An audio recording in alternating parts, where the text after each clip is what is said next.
La deuxième phase industrielle qui a eu lieu en 1900 jusqu'à 1929. Il y a deux événements principaux. 1. L'avènement de l'électricité et l'exploitation des ressources naturelles. Les caractéristiques de la deuxième phase sont source d'énergie. Il y avait une source d'énergie qui était créée, donc l'électricité. Les types d'industrie, l'aluminerie, pâte et papier, et électrochimie et l'hydroélectricité, etc. Les locations sont Abitibi, Saguenay et Mauricie.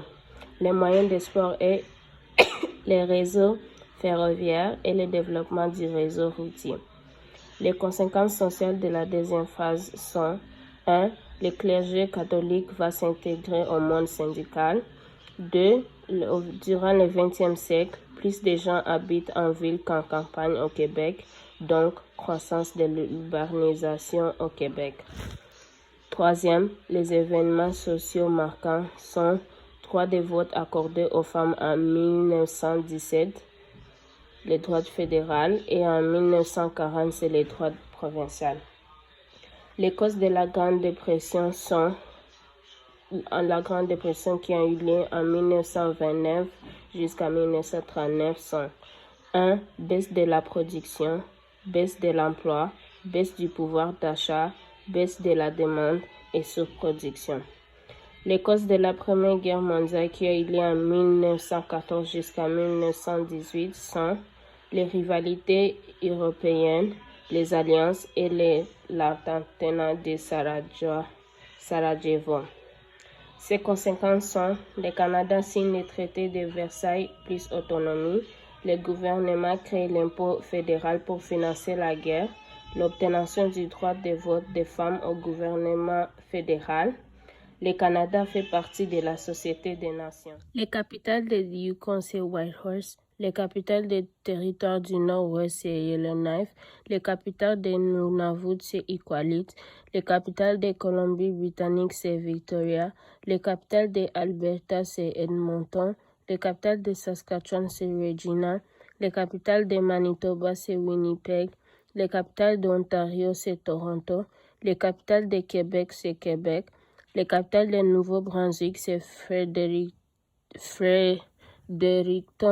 Les capitales de Nouvelle-Écosse, c'est Halifax. Les capitales des îles du Prince-Édouard, c'est Charlottetown. Et les capitales de Terre-Neuve et Labrador, c'est St. John's. Les idéologies au début du XXe siècle. L'impérialisme, qui veut dire fierté d'appartenir à l'Empire britannique, il soutient la participation aux guerres du Royaume-Uni. Le nationalisme canadien, which means Canada First, veut dire les intérêts du Canada doivent être plus importants que ceux du Royaume-Uni. Ils sont fiers d'être Canadiens. Les clérico-nationalisme ou nationalisme canadien-français, c'est protéger la race canadienne-française grâce à l'Église, l'agriculture et la défense de la langue française.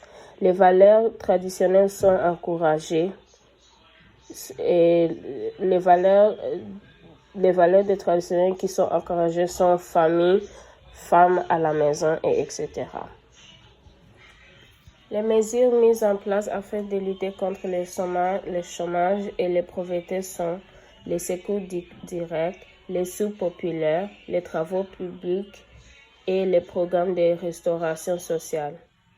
Les nouvelles idéologies créées sont le fascisme qui veut dire abolition des droits humains et pouvoir absolu au chef, le nazisme qui veut dire dictature militaire et inégalité des races, le communisme qui veut dire abolition des classes sociales et abolition de la propriété privée, et le keynésianisme qui veut dire intervention de l'État dans l'économie.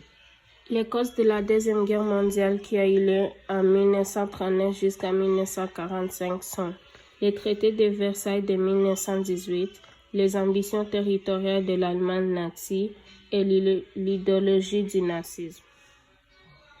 Les conséquences de la Deuxième Guerre mondiale sont les États-Unis et les URSS deviennent les grandes puissances, donc la guerre froide, la création de l'Organisation des Nations Unies, et plus de 50 millions de morts, dont 5 millions sont des Juifs.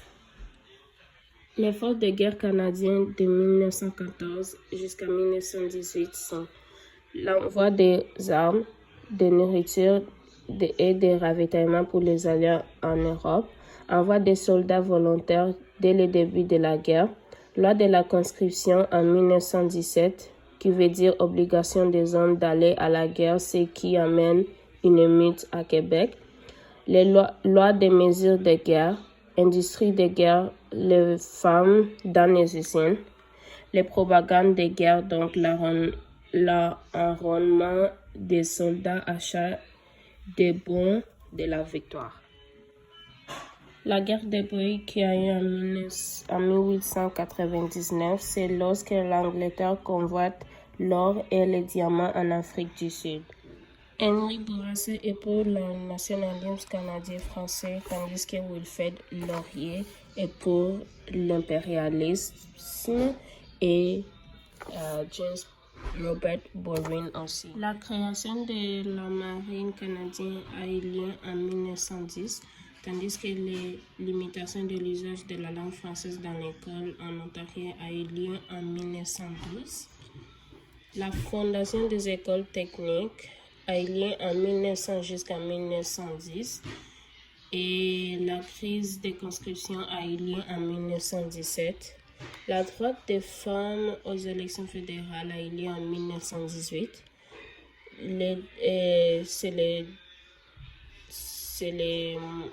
C'est l'année où le Canada a signé le traité de Versailles. En 1920 jusqu'à 1929, c'est les années folles, tandis qu'en 1929 jusqu'à 1939, c'est la Grande Dépression. En 1929, c'est la crash boursier de New York. Et en 1931, c'est le traité de Westminster. Et 1939 jusqu'à 1945, c'est la Deuxième Guerre mondiale. En 1942, c'est la plébiscite, ça veut dire lorsque le Canada dit non. Voici comment le gouvernement canadien discrimine les gens durant les politiques d'immigration au tournant du XXe siècle. 1. Il impose une taxe au gouvernement en provenance du pays chaud. 2. Publicité pour le recrutement des immigrants. Donc, ça veut dire le gouvernement continue de donner des terres gratuites dans l'Ouest canadien tout au long du début du XXe siècle.